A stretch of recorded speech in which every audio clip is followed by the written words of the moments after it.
هذا قاموس يتحدث عن الكلمات الفرنسية من أصول عربية. Les mots français d'origine arabe. صاحبه اسمه صالح جمريش، وهو الآن سوف يحدثنا عن سبب إقدامه على كتابة هذا القاموس. Je vais y revenir. Moi, je ne pensais pas faire ce dictionnaire. Si on m'avait dit que j'allais mettre 4 années pleines, j'aurais pas commencé. Je pensais faire un répertoire, un truc pour un peu... Parce que j'entendais tel mot vient de l'arabe et les gens commençaient à se moquer. Même mon fils, il était préado, il se moquait de moi.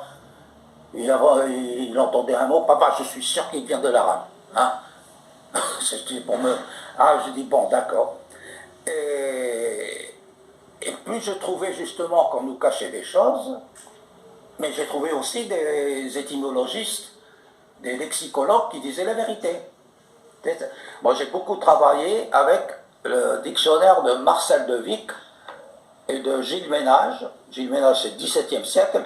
Plus vous approchez du XIXe siècle, plus les dictionnaires sont zappés un peu la langue. Le XIXe siècle, ça a été le siècle des colonisations.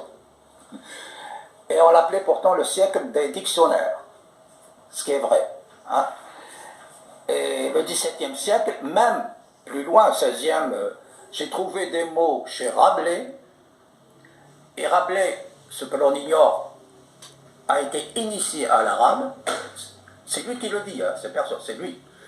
Rabelais a été initié à l'arabe, à Rome et à Montpellier. Vous savez qu'il est pour la médecine, c'était les Juifs et les Arabes qui enseignaient à Montpellier.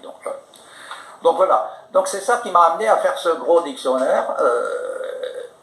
Et ne pouvait pas écrire n'importe quoi. C'est un sujet délicat quand même. Vous ne pouvez pas dire que tel mot vient de l'arabe, il faut le prouver, il faut tirer le fil.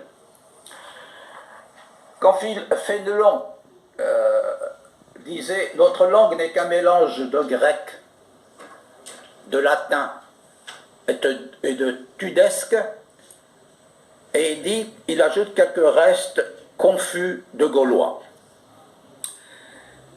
Alors c'est sur ces restes confus de gaulois qu'une grande linguiste française, Henriette Walter, en fait c'est elle qui a commencé à travailler sur les mots français venus d'ailleurs, c'est le titre d'ailleurs, Henriette Walter avec son mari, elle se plaint toujours qu'on ne cite pas son mari, Walter.